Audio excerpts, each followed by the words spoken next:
하나님은요, 사랑이세요. 그 사랑을 확증케 하기 위해서 이 땅에 육신의 몸을 입고 오신 거예요. 그렇기 때문에 타락한 사람에게 저주와 형벌을 내리는 중에도요, 하나님께서는 그에 대한 구원의 확신도 함께 주셨어요. 그래서 아담과 하와를 위해 가죽옷을 손수 지어 입히셨는데, 가죽옷은 죄임을 깨닫게 하고 그 수치를 가려주기 위함에서요. 창세기 3장 7절에 이에 그들의 눈이 밝아져 자기들이 벗은 줄을 알고 무화과 나무 잎을 엮어 치마로 삼았더라. 무화과 나무 잎으로 만든 치마와 하나님께서 지어주신 가죽옷이 차이가 무엇인가?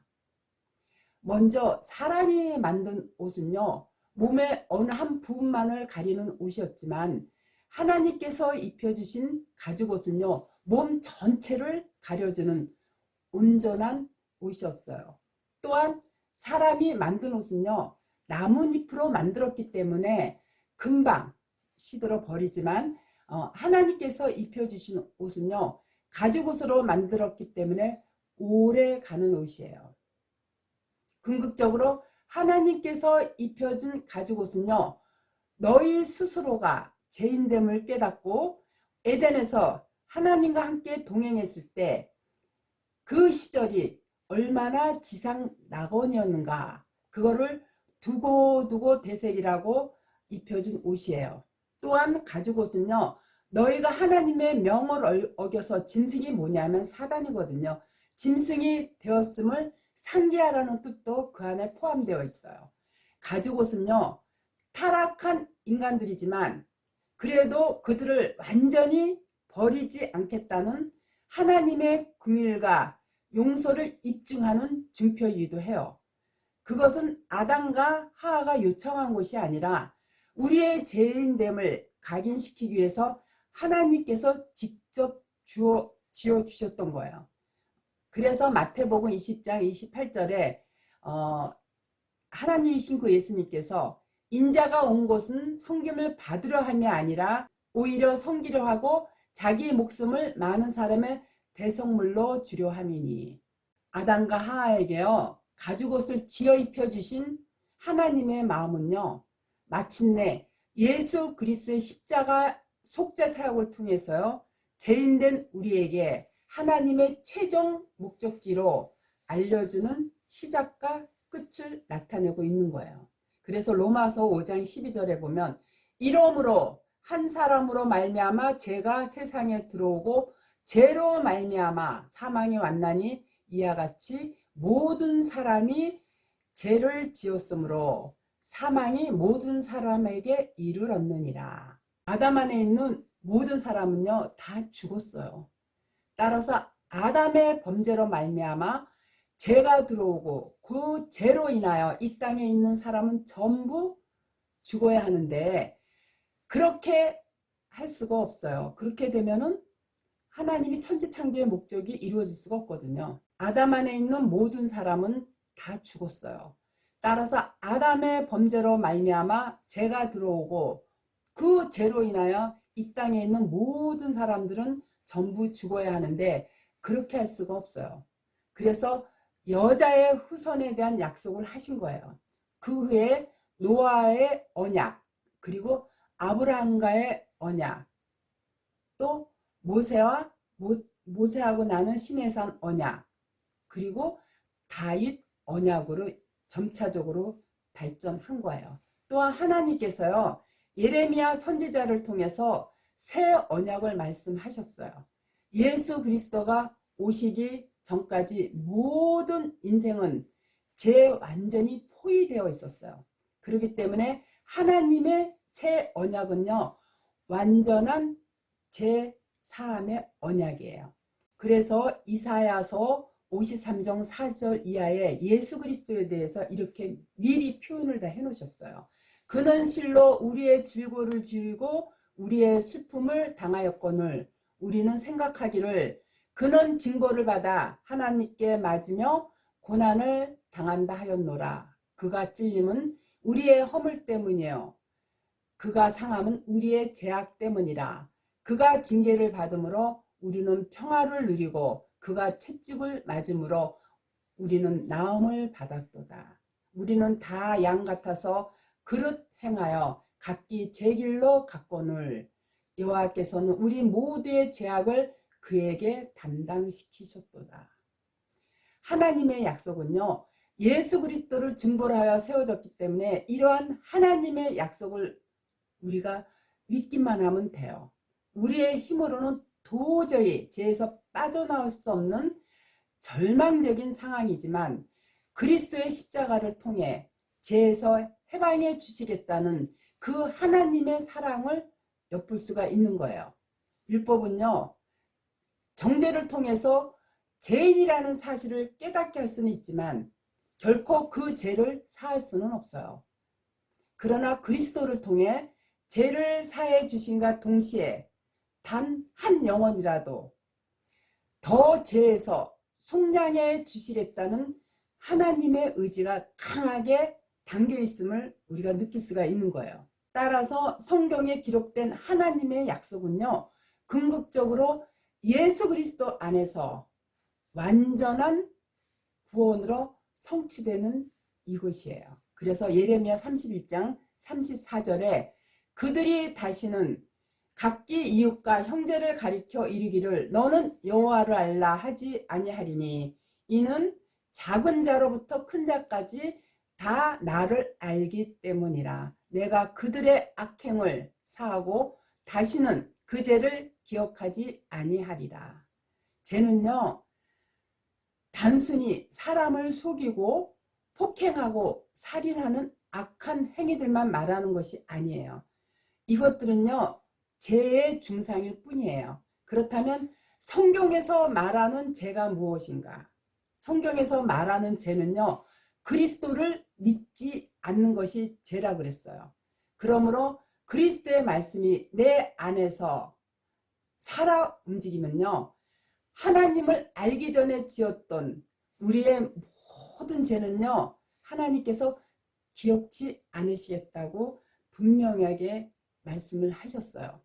아울러 예수께서요, 하나님의 약속에 따라 이 땅에 오셨고 이 땅에서 행하신 모든 사역 또한 하나님의 약속을 성취시키기 위함이었기 때문에요, 우리는 그 약속을 믿고 따라가기만 하면 돼요. 그 약속에 대한 믿음은요, 들음에서 나고요, 들음은 바로 그리스도의 말씀이기 때문에 우리가 성경만 온전히 따라가면 그들이 바로 뭐냐면 복 있는 자들이 되는 거예요. 그런데 오늘날 교회들은요, 성경 말씀에다 자기의 생각을, 육신의 생각을 섞어서 물질의 복을 추구하게끔, 명예를 추구하게끔, 어떤 재능을 추구하게끔 해가지고 교회로 끌어들이는 이런 모든 것들이 뭐냐면 바로 바벨, 혼잡을 얘기하는 거. 오늘날 우리 한국교회 실상을 보면요, 거의 바벨론 교회예요. 특히 대형 교회들은요, 말할 것도 없어요. 그날 한낮 즉시 해가 어두워지며 달이 빛을 내지 아니하며 별들이 하늘에서 떨어지며 하늘의 권능들이 흔들리리라. 그때 인자의 징조가 하늘에서 보이겠고 그때 땅의 모든 족속들이 통곡하며 그들이 인자가 구름을 타고 능력과 큰 영광으로 오는 것을 보리라. 저가 큰 나팔 소리와 함께 천사들을 보내지니 저희가 그 택하신 자들을 하늘 이 끝에서 저 끝까지 사방에서 모으리라. 여기서 한난에 있을 때 목자들은요, 무엇을 가리키냐면 지금의 종교 세계를 말하는 거예요. 성경을 모르는 이유가 딱 한 가지가 있어요. 재림의 예수가 오시기 전에 그리스도의 영이 먼저 오신다는 이 사실이에요. 하나님이 영이 오실 때 우리는 지금 그 영과 함께 살고 있어야 하는 거예요. 그렇기 때문에 에스엘이 본 이상이나 다니엘이 본 이상이나 모세가 떨기나무 불꽃 가운데서 본 이상이나 베드로나 요한이나 야고보가 본 구름이 영으로 덮은 그 사건이나 계시록 4장에 본 사건이 거의 같은 맥락이에요. 우리 지방에서 나오는 것은요, 에스겔 47장이나 계시록 22장의 같은 사건이고요. 묵시의 모든 예언은 선지자들을 통한 하나님의 영 자체가 말씀이거든요. 바로 영이에요. 따라서 예수님이라는 한 알의 밀이 땅에 떨어져 죽음으로 많은 열매를 맺어가듯이요, 밀이 달마다 맺히는 성령의 열매에 드린 거예요. 그러므로 우리의 뇌를요, 그리스도라는 신경계로 연결하여 생각하면요, 아주 이해가 쉬워요. 따라서 육신의 생각에서 돌이켜 그리스도의 예수 안으로 들어가 말씀을 깨달으면요, 죄와 허물이 자동으로 소멸돼요. 성경의 죄는요, 배반 거역, 배역 불순종, 믿지 아니하는 것, 육신의 성경으로, 육신의 생각으로 성경을 대하는 모든 것이 바로 성경에서 말하는 죄를 나타내는 거예요. 그러나 하나님은요, 영이세요. 그렇기 때문에 영을 따라가면, 영이 또 이 땅에 말씀으로 오셨기 때문에 말씀이거든요. 그 말씀 따라가면요, 거기서 무엇이냐면은 생명수 강이 흐르고 있어요. 이들한테는요, 하나님의 교훈이 이슬이 충만하게 맺혀요. 또한 인간들의 손으로 지은 성전에는요, 만유를 지으신 하나님이 계시지가 않아요. 그렇기 때문에 그리스도의 영이 거하고 있는 우리의 지체, 이 자체들이 바로 성전이고 교회인 거예요. 그래서 사도행전 17장 24절에 우주와 그 가운데 있는 만유를 지으신 신께서는 천지의 주제시니 손으로 지은 전에 계시지 아니하시고, 이렇게 분명하게 나타내 놓은 거예요. 우리는요, 성경을 통해서요, 우리의 지체가 그리스도의 성전임을 스스로 깨달아 알아야 돼요. 따라서 이 지체 안에 늘 진리의 말씀이 담고 살면은요, 죄는 자동 소멸되게 되어 있어요. 그럼에도 오늘날 하나님의 백성들이요, 이 우둔한 목사들 때문에 이 세상의 죄에 대한 잘못된 인식으로요, 얼마나 전전긍긍하며 살고 있는지 몰라요.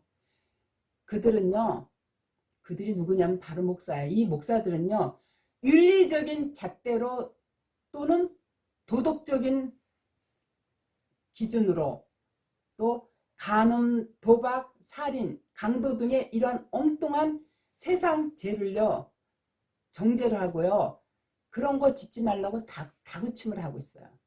물론 세상적인 죄도 죄는 죄예요. 그러나 세상적인 죄는요, 법적인 테두리 안에서 그에 상응하는 벌을 받으면 돼요. 그러나 성경에서 죄는요, 이와 같은 죄가 아니에요. 하나님과의 사귐을 통해서 영생을 누리도록 창조된 인간이 자신의 자유의지로 살고자 하나님을 거부하는 것이, 그것이 바로 죄인 거예요. 생명의 근원이신 하나님을 거부하는 자는요, 그분의 생명 안에서요, 죄가 돼요. 그러나 회개로 성령 세례를 받은 성도는요, 정죄할 수 없기 때문에 성경 곳곳에 우리의 죄를 다시는 기억치 않으시겠다는 뜻을 밝혀 놓으신 거예요. 히브리서 8장 12절에도 이렇게 나와 있죠. 내가 그들의 불의를 긍휼히 여기고 그들의 죄를 다시 기억하지 아니하리라 하셨느니라. 이 얼마나 감격스러운 은혜의 말씀이에요. 안 그래요? 그동안 잘못 인식된 죄 때문에요, 죄에서 풀려나지 못한 하나님의 백성들이야말로요, 이제부터 죄에서 해방되어야 돼요. 그리스도를 믿지 않음이 죄라고 하였으니까요, 이제 우리 주 예수 그리스도를 나의 구주로 삼고 내 마음밭에 하나님의 씨 자체가 말씀이거든요. 말씀을 내 심령 안에 심기만 하면 돼요. 그리하여 누구든지요, 하나님과 그의 보내신 자 예수 그리스도를 믿고 영접하여 성령을 선물로 받기를 원하는 거예요.